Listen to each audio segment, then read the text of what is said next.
Welcome back to the channel, you guys. So this past weekend, we had a really good Q&A session over on the membership channel.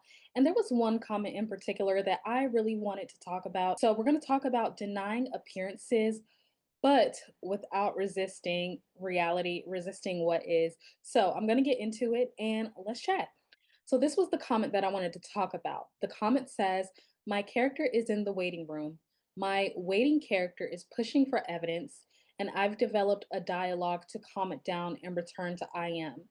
And so basically, this comment came on the heels of a few comments mentioning that they were trying to figure out how to get out of waiting and how to get the character or drop the character, do all of those things that we talk about. But I really want to talk about this because the moment you say my character is in a waiting room, you've already created a reality where that character has to wait.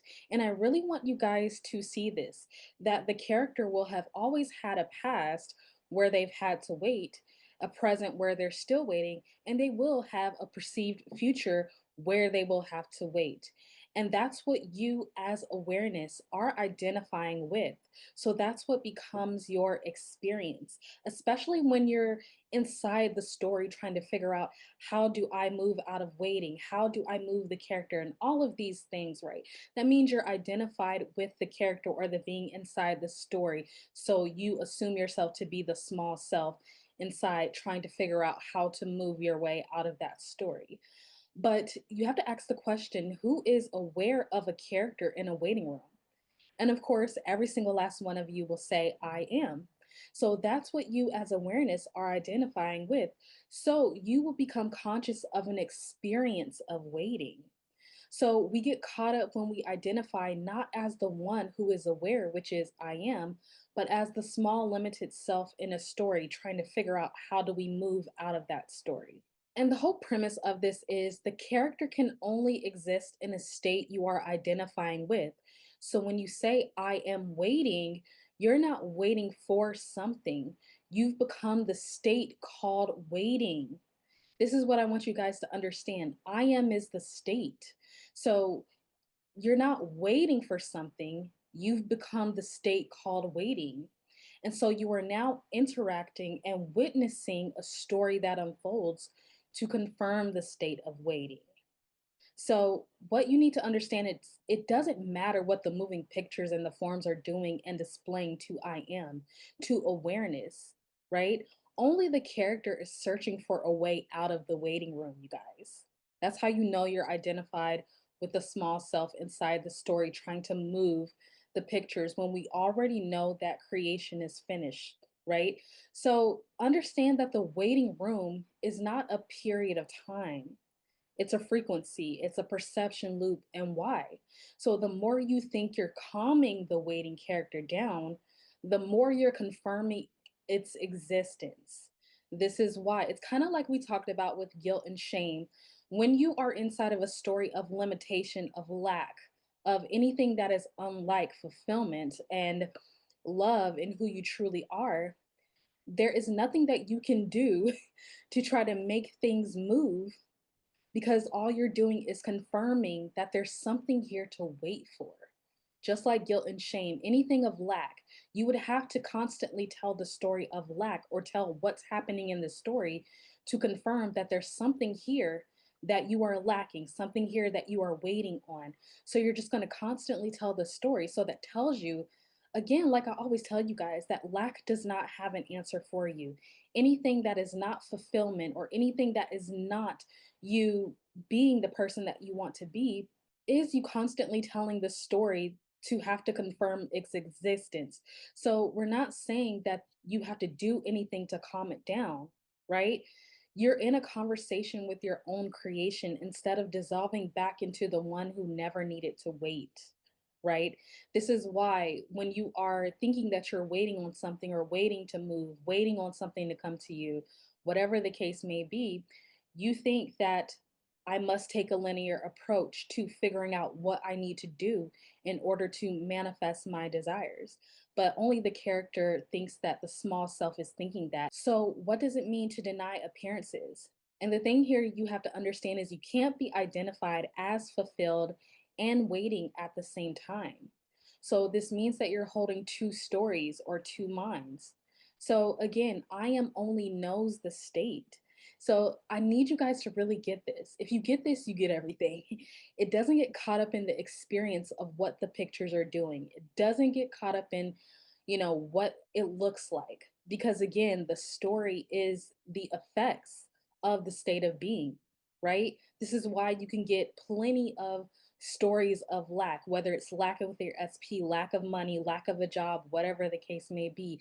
I am is impersonal in that way, that saying it's going to come through one way for this person and it's going to come through another way with this person. It's not saying that, it's saying that whatever is happening in the appearances is just confirming a state of being, right? So this means that the appearances in themselves have no power to dictate to you who you are. They don't have any power. They're following where you are resting in consciousness, right? So for I am, the I am only knows fulfillment. But the character or the human is the idea within the story, and it's the one that cares about the middle, the pictures, the emotion, and cares about trying to fix those things, right? So, what does it mean to deny appearances? It means that you don't fix what is, right? So instead of trying to fix the character or soothe it, you remember you are the source. So this means that you wake up from linear time and story. Because remember, like I talked about in a previous video, when you perceive some sort of lack, it's not saying sit here and figure out how to fix the lack or figure out what's the journey to go on to get out of this lack. It's saying wake up and remember who you are, right? So it's the realization that the one who notices and witnesses the waiting character is not waiting. It's not. You, as I am, awareness is not waiting, it's witnessing the state of being that it has become. So it's witnessing and watching a story. But when you get so tied up in the experience, then you think you're the limited self inside of the story. And now you must go on a journey to manifest your way out of that story. But you can't. The only way is to wake up to who you truly are, to remember who you are. So this means to feel from the end or witness the end, not to escape the appearances, but to remember your timeless nature. This is what this means, you guys, that to deny the appearances is not to try to fix the lack, but it's first to wake up and remember who you are. And then from that fulfillment, then from you knowing the state that you truly are, then you get to choose. Then you get to choose. And I'm not saying that story is still not going to go on. It's still not going to be the appearance, of course, there's going to be moving factors. There's still going to be appearances doing what they do. But now you're not looking to the effects to decide who you are. You're not basing your identity off of the appearances. You are deciding your identity, deciding from where you're standing in fulfillment. And then you are letting the story conform around your state of being. You're not no longer inside the story trying to figure out how to get out. You realize that you take your attention away from it and choose. Choose. This is why you have your inner sensation. This is why you can hear things to be different. You can see it happen a different way. It's not to change what is, but it's to remember who you truly are and that you were prior to the forms, the changing, the appearances, all of that. The character, the small self in the story is an idea, is an idea, an idea within awareness. So that means that it by itself is not a separate entity and it has no power to do anything. But when it remembers it's one with that one power, that it's not a separate doer, then the body will naturally move to wherever I am is resting in consciousness.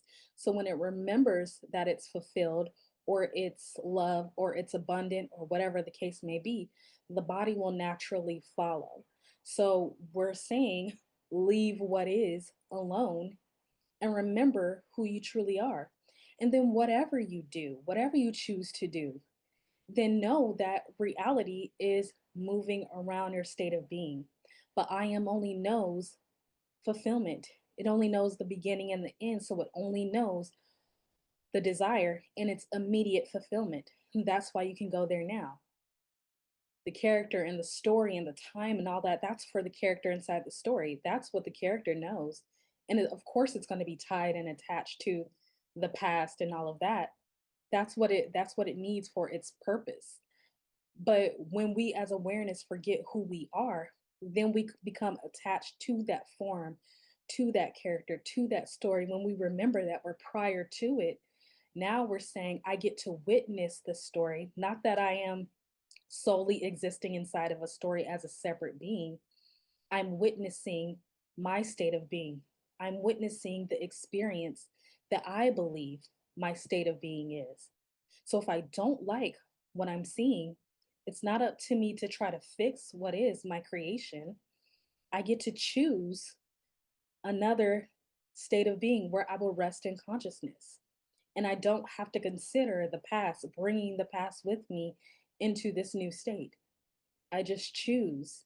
And then as I move through the world, as I move through the world, resting where I desire to be in consciousness, of course, whatever is going to move around and form and unfold into my desire. That's all you need to do. So denying appearances is not denying and fighting against what is, trying to change what is. It's waking up from the story completely, remembering who you are, and then from the infinite choosing again. And now you don't have all of this, like I said, smoke for the undesired appearances. You're not looking at them to constantly tell you who you are. You are deciding. And so appearances are just meaningless in of themselves. They can do nothing. You realize that. You realize you're just witnessing your state of being, and you're witnessing the character experiencing a state of being. You're witnessing a story. You're directing it all, right? And you're starring in it. But the moment you get caught up in it, you remember, oh, I just wake up to remember who I am. I forgot, right? And in that moment, it is forgiven completely because you can choose an infinity, because you can. That's why your inner senses are here, you guys. I want to make that clear, to remember that you're not beholden to any story, regardless if it's one that you like, regardless of it, if it's a fulfilled story that you like. You're still not beholden to that anyway. You can be anywhere. It's so you can remember who you truly are, that you exist everywhere beyond story, before all of that, right? So none of these forms have power to do anything to you as awareness, right? So, yeah, it's pretty much all it is. It's really that simple, you guys. And so I wanted to keep this very simple. The reason why you're constantly looking at what is, thinking it'll change, is because you become too identified with the being inside of that story, thinking you need to do something to make it happen. And so you stop witnessing the story. So you just come back to witness the story, and all of it will dissolve back into infinite possibilities, because that reality will still go on. But who you are as awareness, you're no longer attached to needing things to be a certain way, because you know they are another way that you prefer to be within infinity. And so you just choose that and you rest there. And things work out in ways that you just don't know. It's not up for you to figure out. It's only up for you to decide who you are, right? So that's pretty much it. I wanted to keep it very simple today. And yeah, you guys, remember that imagination is always on your side. I am too. Anything you need to know to work with me, any of my products are down in the description box below. And I'll see you guys on the next video. Bye.